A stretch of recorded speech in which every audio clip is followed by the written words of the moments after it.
Here we are. Welcome to my May 2025 productivity report. I am in Chicago in my home office, and it is nice to have a breather for once. There's been a lot going on, so let's jump right into it and talk about it.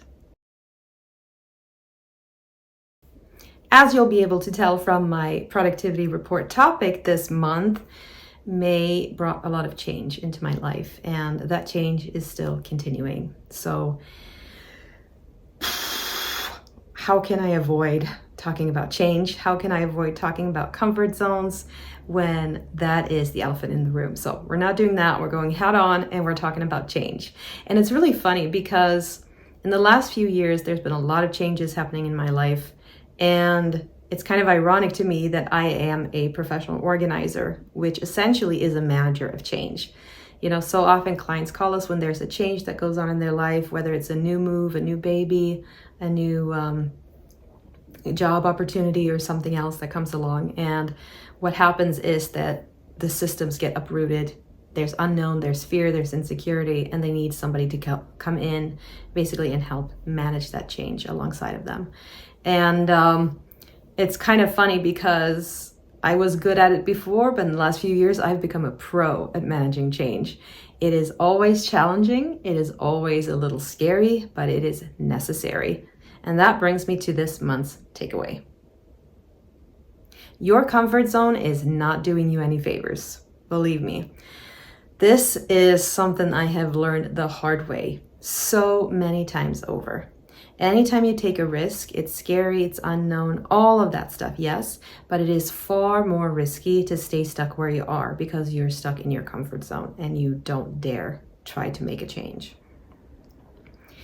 I would like to encourage you today to think about change not as moving towards something uncertain, but more of moving towards your greatest potential. Because so often when you take a risk, it is because there's something that pulls you inside, a gut feeling that you are meant for more. And in order to go find that, you need to get out of your comfort zone. Your comfort zone is sort of your body, your mind, your psyche, everything trying to keep you safe. It sees change as risky and threatening, and it doesn't have to be that way. Is it scary? Yes. Is it unknown? Of course, because you've never done something before. But that's where your potential lies. So your comfort zone is an illusion. It's where you avoid difficulty, yes, but it's also where you avoid success. It's where you diminish your potential. And I don't want that for anybody, especially not somebody like you who's meant for more. So that is my message this month. If you can, please get out of your comfort zone as quickly as possible. You'll find that what's on the other side is well worth it.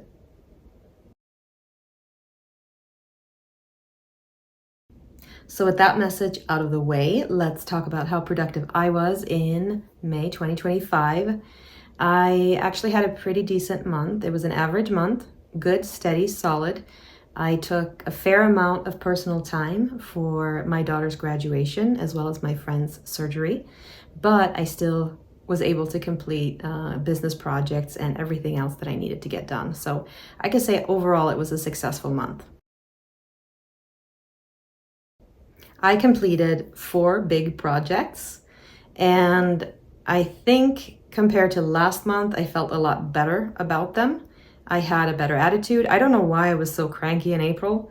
I think it was just maybe a tad bit of fatigue from so much heavy travel, and getting a little bit of time at home helped a lot. But I also think that some of the personal projects that were so meaningful, helped with my attitude a bit. So I think that even though I didn't spend as much time working as I normally do, you'll find that out later, I think it was a successful month overall. I got done everything I needed to get done, so that was okay. So my favorite project this month was my daughter's high school graduation. We had her in regular, offline, tangible high school, whatever you want to call it, for 2 years. And after 2 years, she kind of said that it didn't feel like the right learning environment for her. So what we did is we looked at different alternatives, and we finally settled on a school called Whitmore, which is an online remote high school. They are based out of West Virginia, but they have, students from all over the world, especially students who are, into performing arts as well as sports, basically kids who have usually a career on the side or some other, thing that they need to take care of. So they have kids from all over for various different reasons. And we thought, well, why not just try that out and put her in that online high school and see how she does? And it was a tremendous success. Not only are we so happy with Whitmore, they are just so professional and so amazing. So shout out, by the way, to Whitmore faculty. They gave us so much more than we could have expected. Not only did my daughter sleep and eat better because she was able to set her own schedule, but she reduced her schedule from like an 8-hour day to a 2-hour day. And she was able to complete everything so much faster. She graduated almost a full year early. Now, the thing is that they only have an official sort of in-person graduation once a year in May. So she had to wait and, from September all the way to May to be able to walk. But she did, and she was able to take kind of a sabbatical year and enjoy life, travel, and do other things. And then she just was able to walk now in May in South Carolina. So that was a really proud moment for me as a parent. And it was another piece of evidence towards the fact that sometimes taking a risk pays off. People told me, oh, she's not going to be able to keep her own schedule. She's going to lose all of her friends. She's not going to have any social life. So many objections, but it worked out just fine. She maxed out her GPA and graduated with honors. So what else do you need to know? In May, I worked for 63.5 hours, which is about 15 hours or so per week. That's actually a lot less than what I've set out to work. About 10 hours or so per week, less. Normally I try to clock in around 25 hours or so for about 100 hours a month. But I think this month, because of the time that I had to take personally, it just fell under. And that was okay. I was a little worried last month because I had a very slow month in April as well, but it felt very heavy. So I was kind of not ringing the alarm, but I wanted to sort of monitor that. And this month I worked a little bit more, but it felt a lot lighter. So I think that now it's going in the right direction again. So I don't think I necessarily need to worry about that too much. I'm still going to keep monitoring it because I do want to clock in enough hours to make sure that I make progress in my business. But at this time, as long as it's on that side of it, it's fine. As long as I'm not overworking, I'm okay. So all in all, I think I feel okay about the result. I think, yes, it's a little less, but you know what? As long as I got things done, I can be satisfied with that. It's okay. Okay, so let's move on to digital images. In May, I had 1,635 new files, and I deleted 216 of them, which left me with 1,421 new photos and videos to add to my archive. So an actual decent month, not a huge month, but still very decent in terms of memories. Most of the photos and videos that I took was from my daughter's high school graduation, of course, but then I also did a photo shoot in Charleston while I was in South Carolina. Charleston is one of my favorite cities in the US. I just think it's so charming, it's beautiful, and I was down at Rainbow Row. It's so Instagrammable, it's so beautiful down there, and I had to do a photo shoot. I mean, when in Rome, right? It's just the perfect setting for some new headshots, and they turned out really cool. So I'm happy with that. So yeah, all in all, it was a great month for memories. And I want to remind those of you who love photos just as much as I do that I do have a masterclass called DPO Pro. DPO stands for Digital Photo Organizing, and a pro is what you become when you take my course. I teach the basics of digital photo organizing, how to create your digital ecosystem, how to think about your photo system and your photo archive and its legacy long term, how to organize your photos, the entire workflow process, as well as Apple Photos, Photo Mechanic, and Adobe Lightroom Classic. So all in all, it is probably my most popular course. We've had thousands of students go through it. And you can find out more at theswedishorganizer.com/DPO Pro. So be sure to join us there if you love photos as much as I do, because I mean, I just think it's the best thing ever. I have so much fun with my media management, and you could too. So make sure you take a look at that for sure. Now for steps, another successful month. I want to say I walked 242,435 measured steps, which is about 8,000 steps per day. So way ahead of the 5,000 steps per day goal that I set 2 years ago now, actually. It's been kind of up and down for a while, and I think this year, starting this year, I really flipped on this goal. I realized that I was really able to find my motivation, and I had some internal switch kind of hit me. There was something that happened. It almost felt like you flipped a switch in my mind. Because I found a solution that worked. And that's kind of what I want to point out with this. You know, the reason why I do these reports and measure all these things for myself is to be transparent enough with you to show you that you're not going to hit your goals overnight. It takes time, it takes tenacity, it takes effort. And I want to show you that even a pro like me in goal setting has ups and downs. And it takes a moment to find the solution that you need. So it's taken me almost 2 years to figure out how many steps to walk minimum per day, when to do it, how to do it, and then consistently actually getting that done. Now I'm here and it is well worth it, but it took a lot of troubleshooting to figure out what the bottlenecks were and why I wasn't feeling the motivation like I should. So it's kind of funny to me that the solution ended up being not doing it just once a day, but actually twice a day, like going for walks. And that's essentially breaking it down into micro goals. I teach micro goals all the time, but for some reason, this was a blind spot for me and I could not see how to get this done until I broke it down even further. So it's funny how I teach micro goals, but I hadn't put 2 and 2 together here. It's just fascinating to me. Now that I finally realized that and did, here we are. It's working. So sometimes it just takes a moment to get it right, but when you do, there's nothing that can stop you. All right, so language progress. This is one of my new goals, right, for 2025. As you probably heard in the beginning of the year, I settled on French. French is one of the languages that I have promised myself to get better at, as well as promise my friends. I have a number of collaborators and close friends who have French as their first language, and I want to make sure that I am not the bottleneck when we have discussions. I want to be able to make myself understood, understand them, and actually be able to communicate effortlessly. So this month, I learned 83 new words and phrases in French. That is far beyond my goal. My goal was 15, basically a word or a phrase every 2 days in order to let it really sink in. So 83 is like far beyond, right?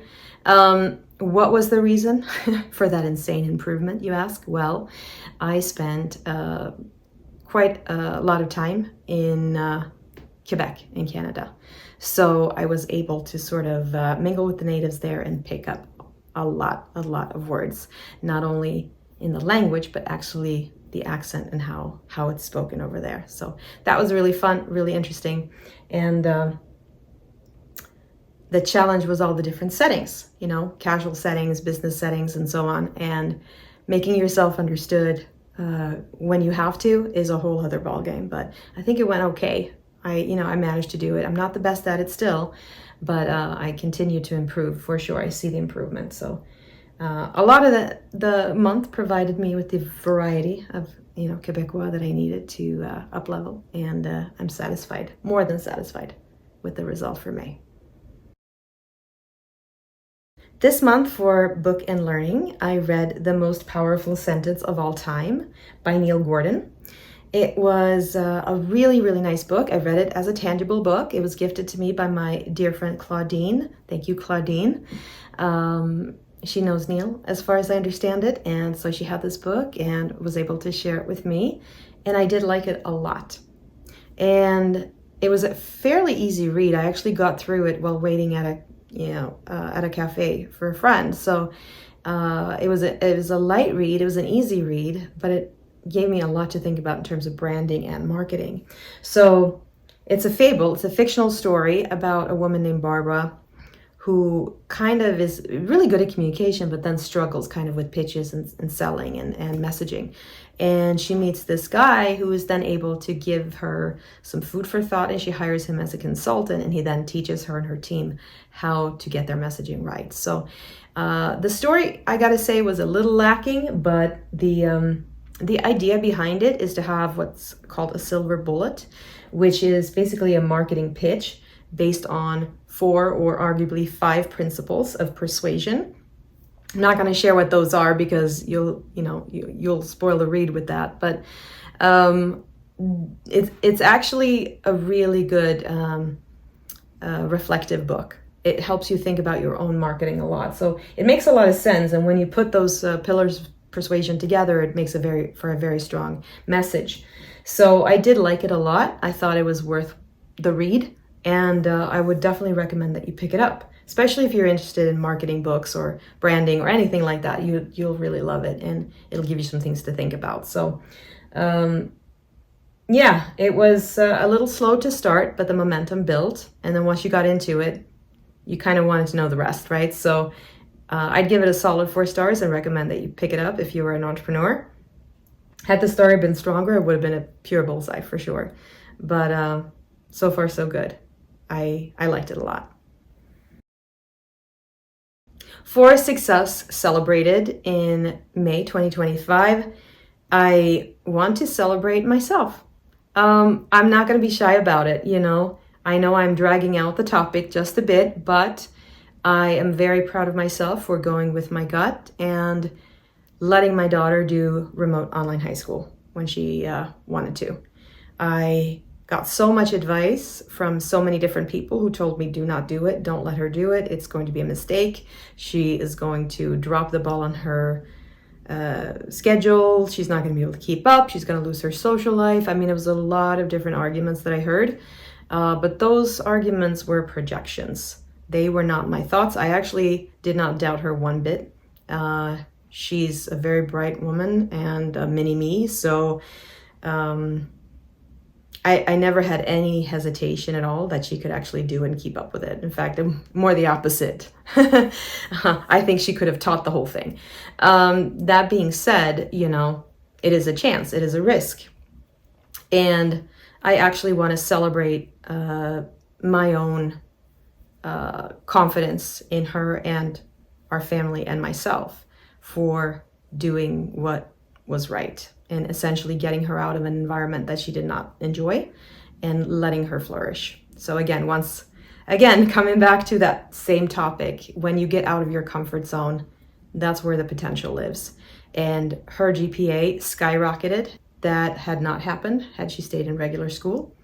And, she got into a college that she's really excited about now. So again, I think the potential that you can reach when you're in the right environment that allows you to flourish, and when you push your boundaries and get out of the comfort zone and don't worry about the risk, but instead the reward, focus on that reward, you're going to be just fine.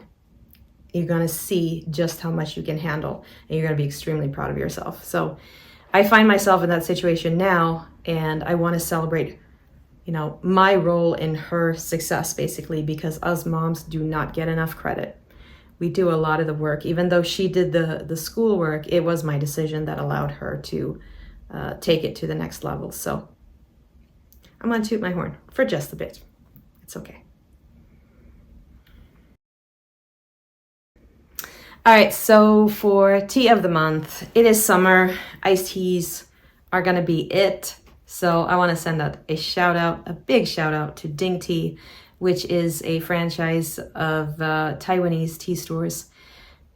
They have some amazing selections, including my favorite, which is their fresh fruit tea, the jasmine green tea with brown sugar boba.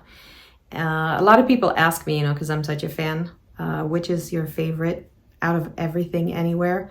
I would say Ding Tea, they know how to make it right. The quality is superb. Their boba is fresh. The tea is fresh. It's never lower quality. It's always going to be on point. Like their SOPs, as far as I can imagine them, must be stellar, because they just offer up the way it's supposed to taste, everything the way it's supposed to taste. So what you want to do is find a Ding Tea location, and you want to order a jasmine green tea with brown sugar boba, 25% sugar at most, less ice, but still iced, maybe a large one, and then add on some sea salt foam, unless you are a dairy-free person. If you can handle dairy, add on that little cheese foam or sea salt foam at the top. It is perfection in a cup. You will not regret it, I promise. So before I wrap up this productivity report, I want to remind you that productivity and achieving your goals is a highly, highly customized adventure, basically. It is something that is unique to you and your goals and your business. So you do not have to measure the same things that I measure. In fact, you probably shouldn't. It's okay if you have different goals than mine. Mine are based on my own experience and the things that I want to achieve in my life. So measure what matters. And if you don't know what matters, reach out to me and I'm going to help you pinpoint that. Okay. We also have quarterly planning workshops for those of you who are business owners. So go to theswedishorganizer.com and click on quarterly planning, and you'll be able to see all the details there. It is a live group experience where I guide you through how exactly to set business goals for the next coming quarter. And that goes year round, so you are welcome to join us at any time. It is a 3-hour workshop that is live and interactive, but it is so much fun and it gets you working on exactly the right thing. Not just anything. We want to make sure that you get the needle moving in the right direction for what your goals are. Until then, thank you for watching this video until the end. I will see you in the next one for June.